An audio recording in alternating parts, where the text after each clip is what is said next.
그가 내게 말하기를 내가 많은 백성과 나라와 방언과 인간에게 다시 명이 하리라 하더라. 네. 요한계시록 10장은 특별한 장입니다. 내용도 특별해요.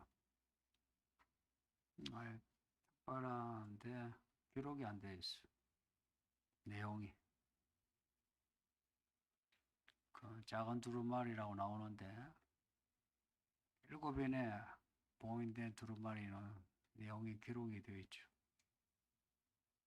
앞에 7 우레하고 이 작은 두루마리를 이제 같은 걸로 여기면 7 우레 작은 두루마리 내용이 기록이 안 돼 있어. 요한에 분명히 들었고 혹은 봤을 건데 기록이 안 되어 있기에 더욱 신비한 말씀입니다. 또 이 내용을 요한 보고 먹으라고 해서 요한이 먹었어요. 7인의 그 두루마리는 먹으라 말씀이 없어요. 근데 이 작은 두루마리는 먹어라 해서 요한이 먹어요. 먹었는데 입에는 단데 배에서는 아주 서늘한 겁니다. 그리고 요한에게 다시 예언하라. 이제 세상에 나가서 예언하라. 다시 예언하라 하는 요 의미가 지금까지도 복음을 전했는데 다시 예언하라고 하는 요 뉘앙스는 이제 다가올 그 마지막 때에 대해 특별한 메시지를 전하라는 겁니다. 그 내용은 작은 두루마리의 내용이다 라고 볼 수 있고요. 그래서 이 읽은 10장은 요한계시록 전체 구조에서도 좀 특별합니다. 이 앞에 보면 9장까지 보면 7인 이야기 이제 시작되고 7째 인에서 6째 나팔까지 나와요. 그 짧은 앞에 내용이었어요. 그리고 오늘 본문에 작은 두루마리 나오고 그래서 다시 예언하리라 했는데 11장에 보면 두 증인이 예언하는 내용이 나옵니다. 10장에서 나가서 예언하라 했는데 11장에 가니까 두 증인이 나와 예언해요. 그리고 12장에 이제 들어가면 그 유명한 붉은 용과 여자의 이야기 나오고 여자가 사내아이를 낳았는데 사내아이가 나와서는 하늘로 올라가요. 철장으로 세계를 다스리는 왕으로 등극을 해서 하늘로 올라가요. 그 붉은 용이 여자를 죽이려고 하지만 하나님이 여자를 보호해 주시고요. 그리고 또한 그 사내아이, 그 예수님이죠. 예수님을 따르는 여자의 후손. 그로 이 여자는 교회라고 볼 수 있습니다. 여자의 후손들을 붉은 용이 죽이려고 해요. 그러니까 세상이 성도들을 죽이려고 하는데 하나님이 여자의 후손들을 도와줘요. 어떻게 도와주느냐? 이 또한 신비하게 땅이 붉은 용이 물로 여자의 후손들을 죽이려고 하는데 땅이 붉은 용의 그 물로부터 보호해줘요. 그리고는 13장에 짐승 이야기 나와요. 첫째 짐승, 둘째 짐승 나오고 짐승의 표 666이 나와요. 그리고 14장에 14만 4천이 나와요. 15장은 이제 마지막 때가 되었다. 하늘에 이제 장막이 보이고 성전이 열리고 뭔가 디데이가 된 것 같은 그런 모습이에요. 그리고는 16장에 7대접이 나오는데 이 7대접이 전부 후무한 대환란입니다. 대환란이라고 부를 때는 그 여기 16장이 7대접을 말합니다. 전무후무와. 그 전에도 여섯째 나팔까지도 환란은 환란인데 그 환란하고 질과 스케일 면에서 달라요. 전무후무와. 그리고 우리가 휴거를 이야기할 때는 7대접 앞에 일어난다. 고로 대환란 전에 휴거한다. 혹은 7인의 재앙을 어느 정도 겪다가 일어난다. 그러니까 출애굽기에 보면은 10가지 재앙이 있는데 이스라엘 백성이 함께 재앙을 겪는 게 있고 이스라엘 백성이 이제 재앙을 안 겪는 게 있어요. 네 번째부터. 애굽 사람하고 같이 재앙을 겪다가 어느 정도 지나서는 애굽 사람만 재앙을 겪고 말하자면 이 땅에 재앙이 일어날 때에 하나님이 하나님의 백성들을 하늘로 올리신다. 예전에는 휴거 이야기할 때 약간 해석의 차이가 있기 때문에 참 강조하기가 쉽지 않았습니다. 근데 시간이 가면 갈수록 그 하나님이 우리를 휴거시키는 게 확실하다는 확신이 됩니다. 성경에 어떤 근거도 있지만 아까 말한 것처럼 해석의 차이는 있어요. 그러나 성경의 근거에서라도 휴거가 확실하다. 그래서 지금 성령으로 인치는 때다. 인침이라는 게 뭐겠습니까? 이 내 거다 하는 거예요. 그 하나님이 저 사람 내 거다 할 때는 어떤 사람을 내 거라 하겠습니까? 저 사람이 하나님을 나의 하나님으로 전적으로 나의 하나님이라고 믿을 때에 하나님이 인치시지 교회 다닌다고 해서 인치지는 않으시죠. 이게 이제 성경 전체를 통과하는 언약입니다. 언약. 하나님과 언약이 된 사람이 하나님의 사람이에요. 그래서 이 성령의 인침, 성령 세례는 법적인 사건이에요. 법적인 사건. 예수님이 물세례 받을 때에 받고 난 뒤에 성령 하늘에서 성령 받으셨죠. 그 법적인 사건이에요. 똑같이 성령의 인침은 성령 세례는 법적인. 그래서 우리가 진짜 하나님의 사람이라면 성령 세례를 경험하는 겁니다. 9장에서 그 여섯째 나팔까지 이야기, 그리고 10장에서 15장까지는 16장 그 대환란을 앞두고 있는 내용이에요. 고로 10장에서 15장까지의 내용은 대환란을 앞두고 우리에게 대환란에 대해서 말씀하는 거예요. 내용은 구원의 말씀입니다. 어떻게 하면 우리를 준비케 하고 그리고 이 악한 세상에 같이 휩쓸리지 않도록 하는 말씀입니다. 예전에는 이런 말씀을 이제 전하는 게 상당히 부담스러웠어요. 그래서 저는 요한계시록 설교하고 싶었는데 할 만한 분위기가 안 돼요. 하면 성도들이 받아들일 마음도 안 되고 또 받아들인 관심이 있대도 들으면 이 현실 상황하고 좀 떨어져 있다 이런 생각하니까 받아들이기가 힘들어요. 네, 참으로 다행이에요. 코로나가 터져가지고 요한계시록을 이제 시작했어요. 요한계시록 시작하고 지금까지 한 3, 4년 하는데 정말 하나님의 은혜입니다. 코로나로 인한 교회의 어떤 타격은 참 마음 아프지만 그러나 이 서울 이기는 교회로 보면 코로나가 있었기에 요한계시록 시작이 되었고 지금 이런 설교도 제가 편하게 할 수 있는 겁니다. 안 그랬으면 지금 이런 이야기하면 여러분이 참 마음에 안 닿는 이야기 하네 이렇게 받아들일 건데 지금은 이제 여러분도 같이 공감하는 부분이 있는 거예요. 이제 교회 안팎으로 지구 종말과 그리고 교회 안에서 휴거 혹은 예수님의 재림을 이야기해도 이상하지 않은 때입니다. 오늘 본문만 해도 그래요. 16장을 앞두고 9장 끝나고 10장에서 작은 두루마리 이야기가 나오는 거는 이 의미심장하죠.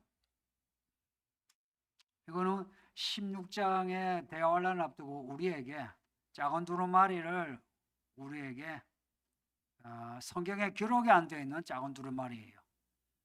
그 내용이 성경에는 기록이 안 되어 있는 작은 두루마리를 우리에게 제시하신다는 겁니다.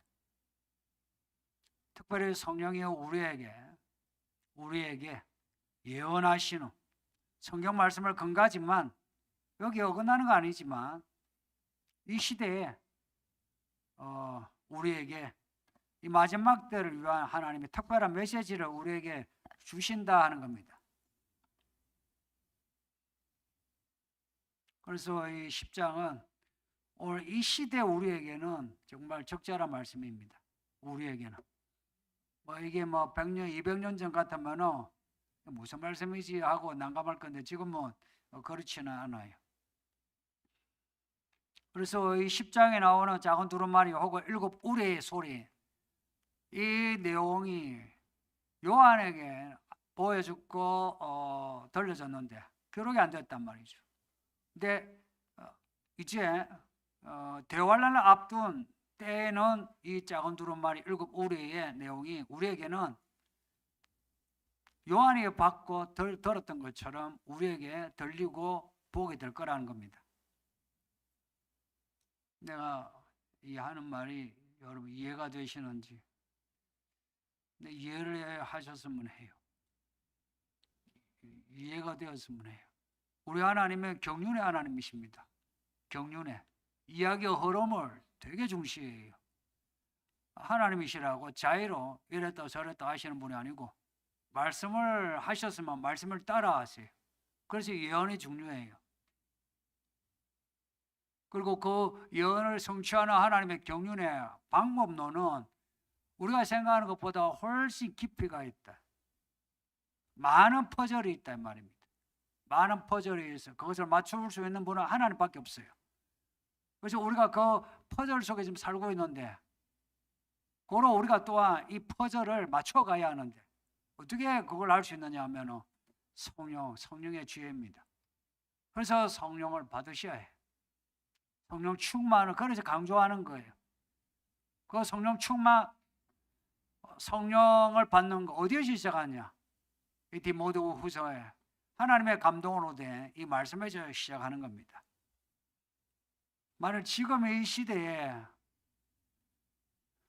이 시간들을 그냥 보내면은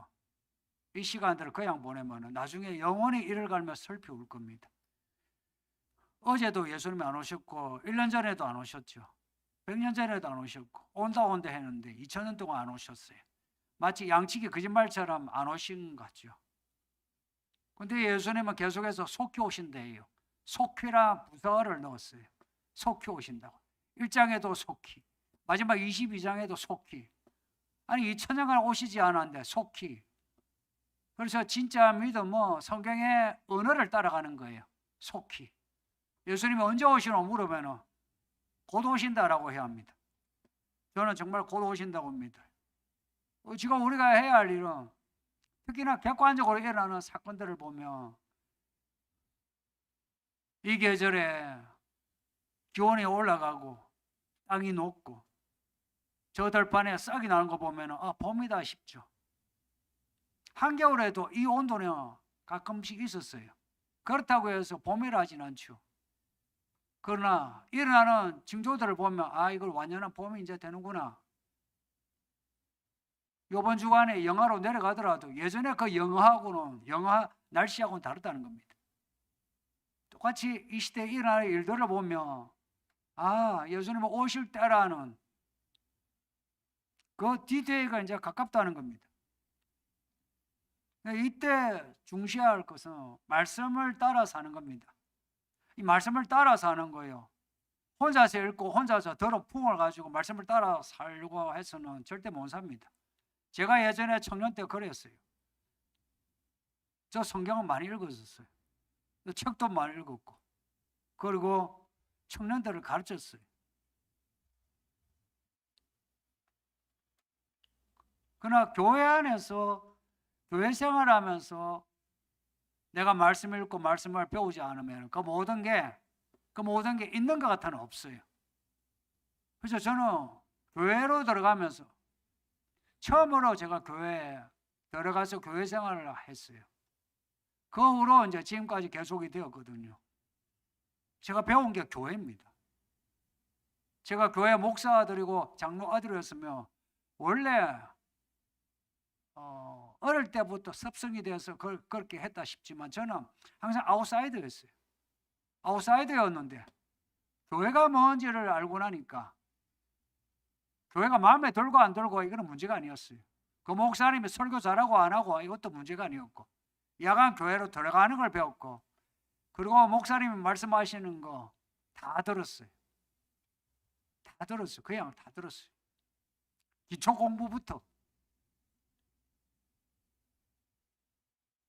그래서 그 기초 공부를 가르치는 그 부목사님이 부산대 국문학 박사였어요. 교수하면서 부산대 교수하면서 교회 부목사로 이렇게 전도사 부목사 이렇게 하셨어요. 그분이 이제 가르치셨는데 항상 부담스러워 하셨어요. 집사람하고 저하고 이제 같이 배웠는데 항상 부담스러워 하시면 빨리 나가기를 원했어요. 그 새신자 공부해서. 근데 저는 교회 생활에서 말씀을 배웠어요. 하나님의 은혜였습니다. 지금 말씀을 읽고 듣고 배우지 않으면 정말 영원히 이를 갑니다. 이 오후까지 있는 여러분 이 시간에 한 번씩 나가서 놀고 싶죠? 아니면 집에 가서 자고 싶죠? 여기에 청소년 교회 우리 아이들 봐요. 이 아이들이 이렇게 앞에서 이렇게 저렇게 늘어질 것 같으면 방에 아니면 저 뒤에 갈 건데 이 아이들이 앞에서 축 늘어져요. 이 태도가 가상하지 않습니까? 이 아이들의 몸의 한계라. 근데 마음은 원이 있는 거라. 그래서 앞에 앉는 거예요. 목사 옆에 앉는 거 편합니까? 안 편하거든. 근데 굳이 또 저 좁은데 여러분 앞에 그 있잖아요. 받침대라도 있어서 그렇지. 옆에 꼭 앉아가지고 저 마음이 가상하지 않습니까? 여러분이 오후까지 이렇게 배우는 거 저는 제가 여러분에게 보상을 해줄 수는 없는데 하나님이 보상하신다 믿습니다. 그래서 저는 시간이 빨리 갔으면 좋겠어요. 늙어가니까 눈도 침침하고 예전에 어른들은 눈 침침하다 하는 게 내 눈이 침침하고요. 남자로서 또 몸 노쇠해지는 거 있잖아요. 그것도 노쇠해지고 몸은 제가 그대로인 것 같은데 움직이 보면 그게 아니에요. 그럼에도 시간이 빨리 갔으면 좋겠어요. 왜냐하면 우리 하나님은 경륜의 하나님이라서 말씀을 반드시 이루시거든. 그래서 살아서 나는 여러분이 하나님이 약속하신 말씀이 이루어지는 행복을 여러분이 가졌으면 싶어. 그걸 보고 싶은 거라. 여러분이 환난을 고생을 하는 것도 때로는 하나님 안에서 고생을 하면 좋아 보여요. 그러나 또 여러분이 나와가지고 승진을 했다, 좋은 집에 이사를 했다면 그 또한 좋아 보여요. 그러나 가끔 성도들이 있잖아요. 마음의 시험에 들어서 스스로 시험에 드는 거예요. 그래서 믿음 생활에 문제가 생기면 참 마음 아파요. 혹은 교만해서 배우지 않는 거 보면 그것도 마음 아프고. 그래서 여러분에게 내가 보상을 직접 해줄 수는 없지만 언젠가 이 삽질하는 같은 이 믿음 생활 반드시 하나님이 갚아주십니다. 그래서 제가 60이 넘었는데 나는 아직도 이 목회에 꽃을 못 피웠다 봐요. 그래서 여러분에게 기다려보라고. 우리 인생 하나님이 갚으시 뭔가 열매를 맺어 주실 날이 있습니다. 여러분의 인생, 나 이제 막 꽃이 다 피고 열매 다 맺은 것 같아요? 아니면 아직 먼 것 같아요? 그렇습니다. 그 먼 길을 가야 합니다. 그 길을 포기하지 마세요. 많은 사람이 내가 뭐 그만큼 열심히 했는데 왜 안 되나 그래요? 왜 안 되나? 출애굽했던 이스라엘이 했던 말이 그 말입니다. 왜 아직도 멀었노? 왜 우리에게 이런 일이 일어나노? 하나님을 믿으면 달콤하다며. 왜 쓴맛이 나노? 오늘 본문에 요한이 먹을 때는 달콤해요. 먹을 때는 먹는 시간이 길어요. 먹고 소화하는 시간이 길어요. 먹을 때는 그 짧은 시간이 달콤한데 그 말씀으로 살려고 하면 이게 써요. 속 썰어요. 요한이 그랬다는 거라. 똑같아요. 말씀을 받을 때는 달콤할 수 있어요. 그러나 말씀을 가지고 이 말씀의 열매 맺기까지는 불편해요. 상당히 불편해. 아프고. 근데 이것을 감수해야 내가 정말 내 인생, 하나님의 나라의 인생이 되는 거예요. 예수의 환난과 나라 참어. 사실 이 말씀에 담겨진 의미를 우리는 잘 몰라요. 저도 잘 모르겠어요. 그 아는 것만큼만 말씀을 드리는데 저는 이 천박함에 저도 스스로 좀 마음이 아파요. 천박하다는 것이 얕은 것을 말하거든요. 그럼에도 이 얕은 믿음이라도 이 길이 맞다고 방향을 잡으면 그 길로 거의 가야 하는 겁니다. 가면은 아무 변화가 없는 것 같아도 물 부으면 콩나물이 자라듯이 자라게 되고 봄날 되면 싹이 나고 꽃이 피는 것처럼. 어디서 싹이 나지? 어디서 꽃이 피지 않은데 싹이 나고 꽃이 피는 것처럼 그렇게 되고 열매가 나오는 겁니다. 그날이 가깝습니다. 디데이가 가깝습니다. 그날 우리는 하나님의 심판에서 건짐을 받고 하나님의 나라로 올라가는 겁니다. 제 스스로 제가 지지하고 싶고 그 부분을 격려하고 싶어요. 저도 저 자신에게, 그리고 여러분에게도, 여러분의 겨자씨만한 믿음이라도 그렇게 하고자 하는 성도가 있다면 여러분 절대 이 믿음의 발걸음, 이 달리기는 헛되지 않으니까 가시적인 어떤 결과가 없어도 의심하지 마시고 회의를 가지지 마시고 그냥 끝까지 가세요. 끝까지 가면은 야가 우리가 쏟아 부은 것보다 비교 안 되는, 그거는 세 발의 피도 안 되는 하나님이 주시는 복이 있습니다. 저나 여러분 우리 모두가 이 마지막 때 복 있는 성도가 되시기를 예수 이름으로 축복합니다.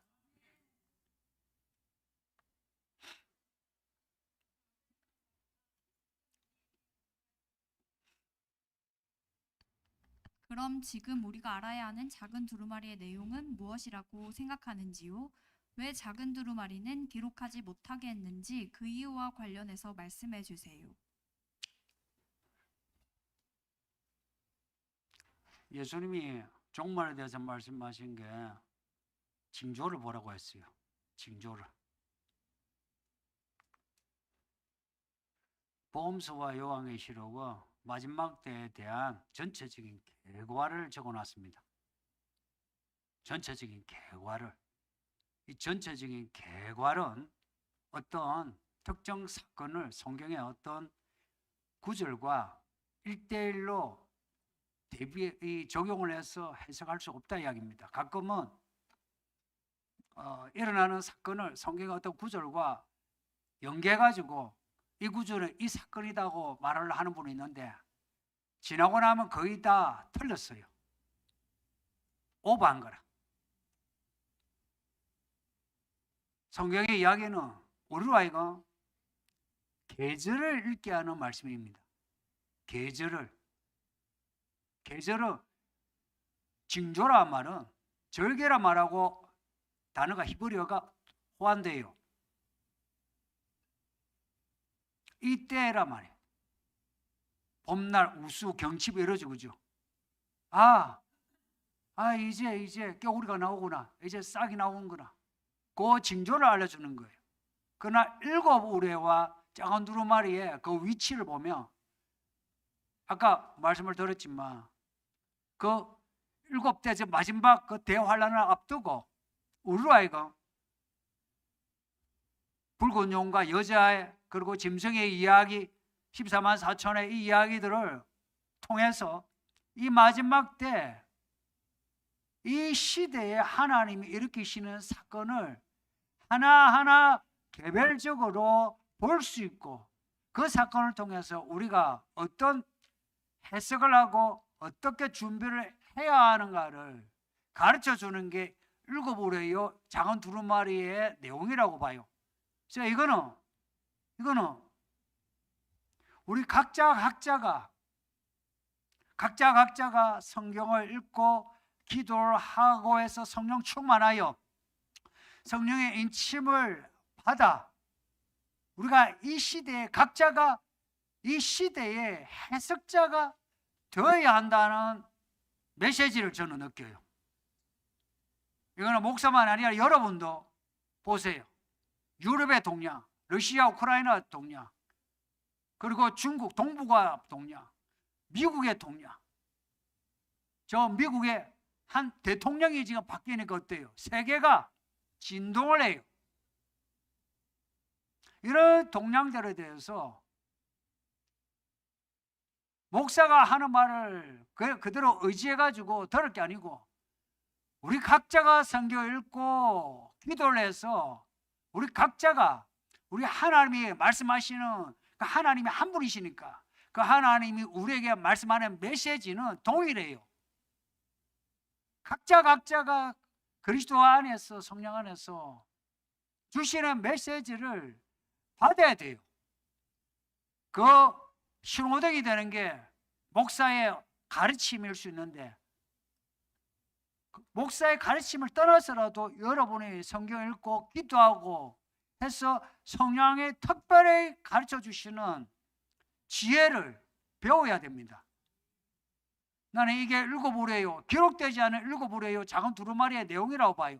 그리고 이 내용은 이제 우리가 사람들에게 말해야 되는 내용이에요. 다시 예언하여 하리라. 다시라고 하는 이 말을 잘 들어보세요. 다시 예언하여 하리라.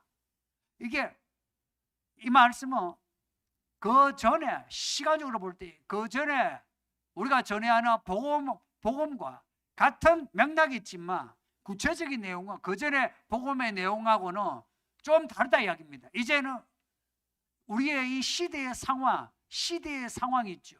시대의 상황과 관련해서 복음을 전해야 한다는 겁니다. 시대의 상황과 관련해서 결국은 이런 거예요. 흔히 뭐 교회가 정치적인 말을 하면 안 된다 그러죠. 여기서 말하는 정치적인 할 때에 정치계에서 말하는 정치적인 헤게모니적인 말을 하지 말라는 거예요. 그러나 성경에 교회가 정치에 개입 안 한 적이 없어요. 이스라엘 역사 보세요. 이스라엘 그 성전이 정치의 중심이에요. 대제사장이 정치의 중심이고 선지자가 정치의 중심이에요. 그러니까 정치적인 헤게모니에 끼어들지는 않지만 이 시대에 우리의 믿음과 삶과 관련되는 그것이 정치와 관련되지 않은 게 어디 있어요? 예를 들어서 동성애 관련 같은 거 있잖아요. 동성애 관련해서 교회 거기 법으로 되면 교회에서도 동성애에 대해서 정죄하지 못해요. 그러면 교회 복음이 손상이 돼요. 그러면 동성애에 관한 그 법이 그냥 정치적 헤게모니입니까? 아니면 믿음과 관련되는 본질적인 어떤 그 선악의 문제입니까? 선악의 문제란 말이야. 코로나 때 백신 문제도 그래요.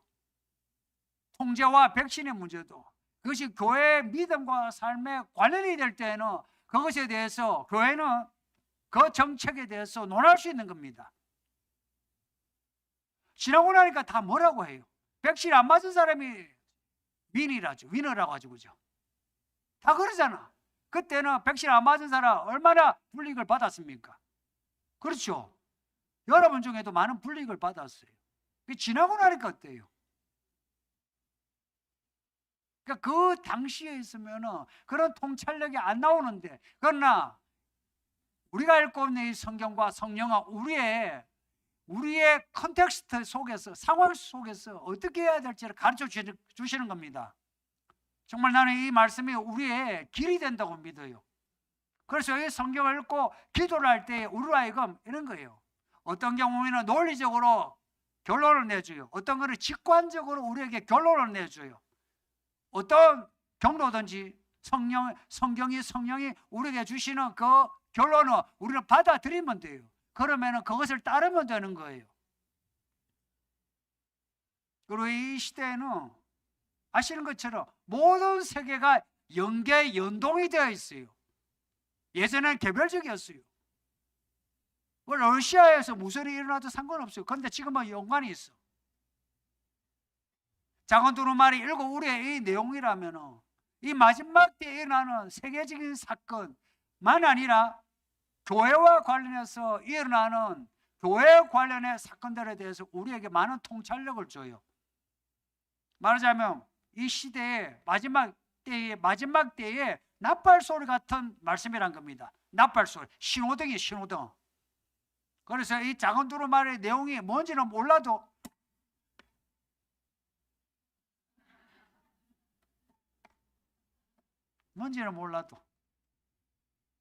나는 때마다 성령이 가르쳐 주신다고 믿어요.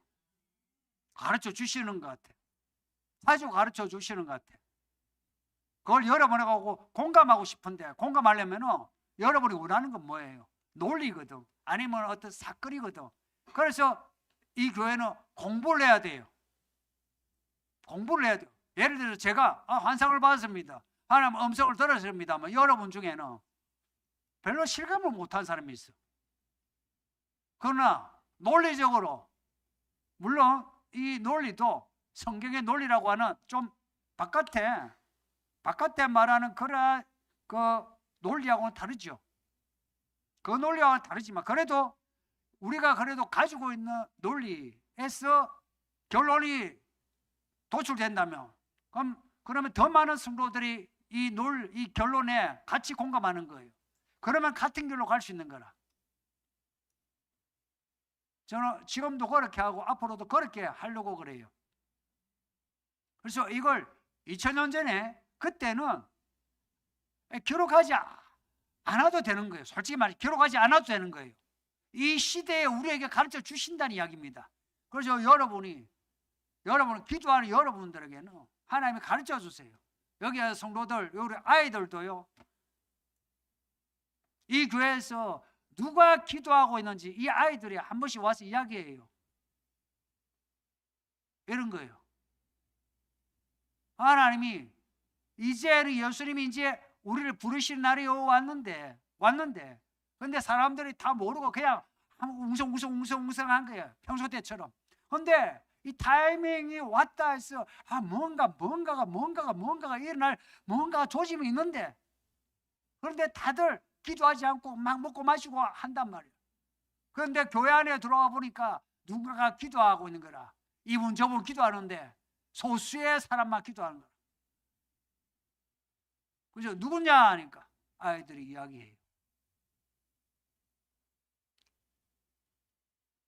또 저도 예전에 그 동영상으로 보여줬잖아요.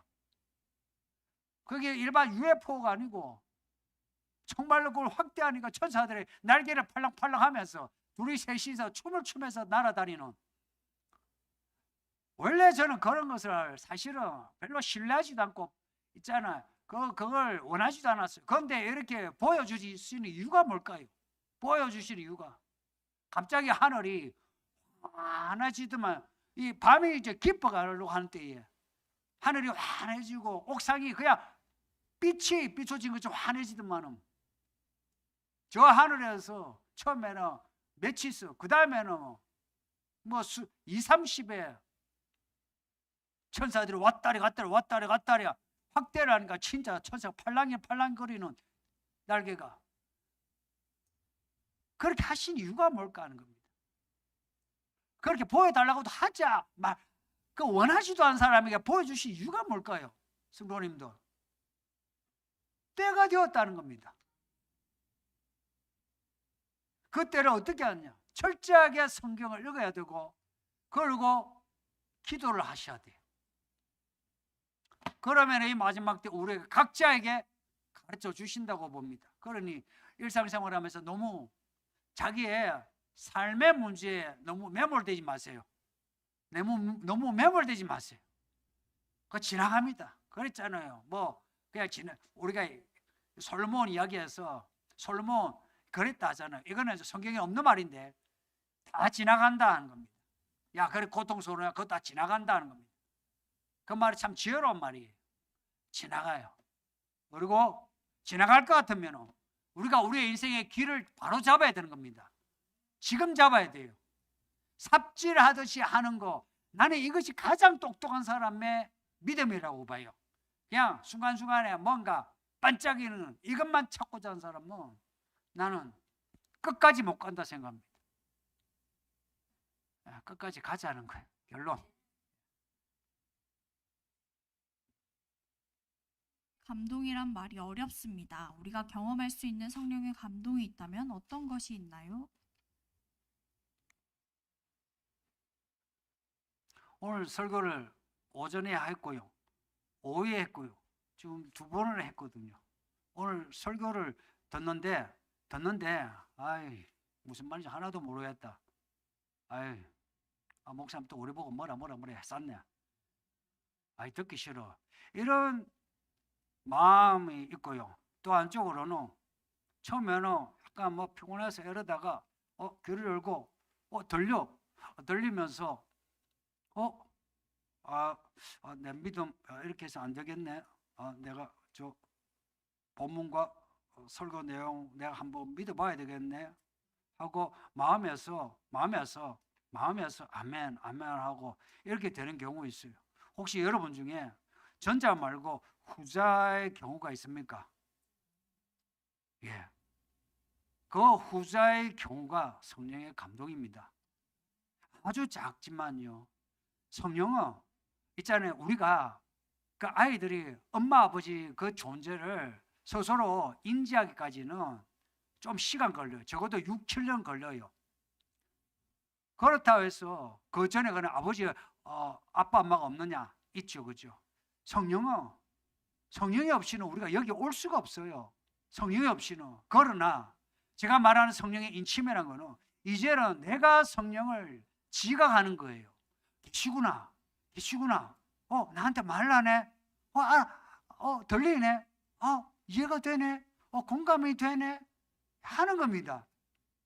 이게 성령의 감동이에요.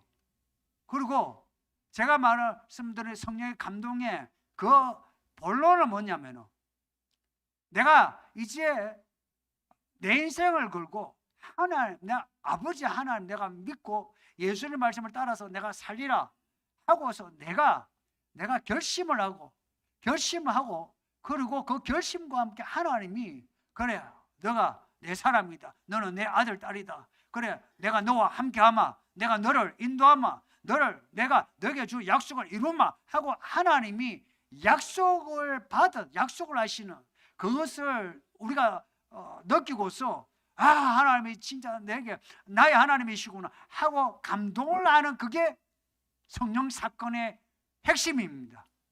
그러나 성령이 처음부터 시작을 하셨는데, 지금 말하는 성령의 그 본론은 믿음이 자라 우리가 우리 인생을 이제 내가 걸고 나를 하나님께 맡기는 겁니다. 이게 성령의 감동입니다. 이 감동은 고로 이게 어느 한 지점 포인트가 아니고, 말하자면 이거는 좌표의 많은 좌표입니다. 처음에는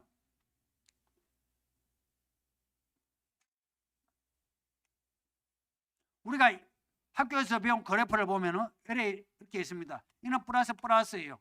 이는 플러스예요. 이는 마이너스예요. 플러스 마이너스예요. 여기서 보면은 여러분 어느 좌표가 제일 좋겠습니까? 1, 2, 3, 4 있으면은 1이 좋죠, 그죠? 이건 다 좋은 거예요. 이는 말씀과 성령이 다 좋은 거예요. 영과 육이 다 좋다 보는 거예요. 어떤 사람은 여기 좌표가 다 다를 수 있어요. 그냥 이렇게 이 믿음은 이렇게 움직이는 거죠, 그죠? 여기서도 이렇게 움직이는 거예요. 여기서도 이렇게 움직이는 겁니다. 내가 어느 한쪽에 플러스가 있다고 나 그걸로 만족할 수는 없어요. 플러스 곱하기 마이너스는 마이너스예요. 수리상으로는 마이너스 곱하기 마이너스는 플러스지만 실제로는 우리의 믿음에서 그렇지는 않아요. 마이너스는 끝까지 마이너스예요. 그러나 우리 이렇게 좌표가 있는 거예요. 이 모든 과정이 뭐냐면 성령이십니다. 비록 우리가 이 좌표에 있어요. 마이너스라. 마이너스지만 이 좌표와 이 움직임이 있으면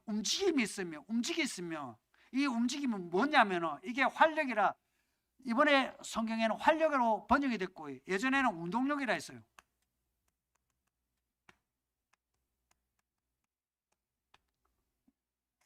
힘이에요, 힘. 그래서 믿음은 움직임이에요. 좌표의 움직임이에요. 이 좌표 움직임이 이게 마치 삽질하듯이 그런 움직이는 거예요. 보세요. 내가 노력했는데 여전히 여기라. 노력했는데도 여기라. 이 통과하는 이 부분이 이제 하나님의 나라의 본론 부분이에요. 여기가. 이 움직임에 대해서 회의를 가지지 않아도 돼요. 내가 아무리 노력했는데도 여전히 이 마이너스 부분이 있는 거라. 맞아요. 마이너스예요. 그러면 여러분에게 질문하겠습니다. 예수님이 이제 오셨어요. 오셔 우리를 심판하셔. 그러면은 하나님의 나라 천국에 가는 거예요. 천국에 가는 거. 이 안에 든 사람만 가겠어요? 아니면 이 방향에 있는 사람도 가겠어요? 방향에 있는 사람도 부르신다 이야기입니다. 방향이 문제예요. 운동력이 문제, 운동. 믿음 생활은 운동입니다. 믿음이 운동이에요. 이 방향으로 가고자 해야 하는 겁니다. 그런데 많은 사람이 조금 하다가 여기서 마이너스 이 마이너스를 여러 가지로 이야기할 수 있어요. 내 인생의 마이너스, 돈도 안 벌리죠. 몸도 아프죠. 그 마이너스라 생각이 들죠. 그러면 중간에 포기를 하는 거라.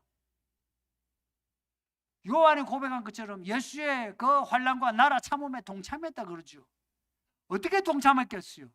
요한이 8이 되었는데 9이 되었는데 그 나이 동안에 무슨 일이 있었는지 우리는 잘 모르지만 많은 마이너스가 있었을 거예요. 심리적으로 마이너스도 있었을 거고요. 환경으로도 마이너스가 있었을 거예요. 그러나 그 모든 것을 과정을 거쳐서 들어간 겁니다. 그래서 성령의 감동이란 것도요. 이게 좌표의 움직임이 있으면 성령의 감동이 있는 겁니다. 여러분들 지금 여러분들 보면은요. 미미하지만 여러분이 이렇게 미미하게 움직이는 분들이 있어요. 성도님들. 제가 가끔은 설교하면서 설교는요. 다중을 향한 어떤 객관적인 평균적인 지표 가지고 그렇게 믿으면 안 돼요. 잘 믿으세요. 이렇게 하거든요. 그래서 그 지적하는 그 포인트에 있는 분은 실망이 될 수도 있죠. 미리 이야기하지만 있잖아요. 움직이고 있는 분은 제가 이 부분에 대해서 특별히 제가 지적을 하고 뭐라 꾸짖어도 개의치 않아도 돼요. 움직이고 있는 분은 계속해서 가시면 됩니다. 그러니까 설교란 거는 다중이에요. 객관적인. 그러나 개별적으로는 여러분이 여기 있다 상관없이 가는 중에 있다는 거 본인이 느껴요. 본인은 그건 알아요. 내가 믿음 생활을 하고 있다. 내가 막 성경도 잘 모르고 기도도 잘 못하지만 내가 좀 달라지고 있다 느끼죠. 달라지고 있다는 거 느끼죠. 그 달라지는 그 변화를 귀하게 여기있어요. 그거 절대 어리석거나 허무하지 않아요. 반드시 그것이 쌓여서 가요. 그리고 이 활력 운동이란 거는 운동의 에너지는 아시죠? 관성의 법칙도 있죠. 그렇죠? 가면 갈수록 힘이 세져요. 계속 가야 돼요. 몰아서 가야 돼요. 복리자처럼 에너지나 복리예요. 그래서 중간에 그만두면 안 돼요. 그만두고 다시 시작하기가 힘들어. 계속 가야 돼. 가면은 또한 에너지는 에너지와의 연계가 돼요. 그런 게 있잖아요. 공진이라고. 너와 내가 같은 어떤 진동을 가지면은 이거는 크나큰 힘이 되는 거예요. 그래서 교회가 같은 믿음을 가지는 게 그렇게 중요한 거예요. 나의 믿음의 진동과 너의 믿음의 진동, 이것이 연계가 되면 이 교회의 이 시너지 효과는 그러면 말씀이 왕성하더라 흥왕하더라 하는 교회가 되는 겁니다. 그리고 부부 그리고 자녀들 같은 믿음이 되어 보세요. 그러면 이 에너지는 무한히 커져요. 그런데 누군가가 그 에너지를 빼앗아간다. 그러면은 큰일이에요. 그래서 저는 이 교회에 이 에너지, 이 믿음의 어떤 그 운동력을 살리기 위해서 같은 믿음, 같은 방향하기 위해서 되게 신경을 써요. 그리고 성도들이 다른 있잖아요. 그 에너지를, 그 힘을 빼앗아 가지 않도록, 믿음이 어긋나지 않도록 그런 사람이 가끔 있거든요. 딴 말하는 사람이 있어요. 그러면은 그 말이 말하자면 바울이 그랬던 것처럼 다른 복음이라 했어요. 다른 복음. 다른 말로 하면 그것이 다르다는 것을 내가 그것을 증명하기 위해서 애를 써요. 그래 보자 성경을. 지식으로도 아이고 막 목사님이 지식이 있으니까 그러면 당신이 목사가 하는 말하고 다른 말을 할 것 같으면 그 말을 당신이 하는 말이 옳다면 당신이 연구를 해야 되는 거예요. 맞죠? 그죠? 그럼 본인이 지식으로라도 연구를 해야 되는 거라. 기도를 하고. 그래서 그것이 왜 다른 말인가에 대해서 우리는 논쟁을 해 나가야 돼요. 그래서 성도님들이 똑똑해야 되는 겁니다. 성경 그렇게 쉽지 않아요. 또한 그렇게 어렵지도 않아요. 문제는 우리 자신이 성령 안에서 움직이는 믿음인가 아닌가, 이게 중요한 겁니다. 여기까지. 없죠? 말씀 생각하면서 다 같이 기도하겠습니다. 짧게 한 1, 2분 기도하겠습니다. 아버지 하나님 감사합니다. 오전부터 오후까지 예배하게 하시니 감사합니다. 이 주일에 우리를 놀러가게 놔두지 않고 방에 놀지 않게 쉬지 않게 놔두지 않고 우리를 움직이게 하사 이렇게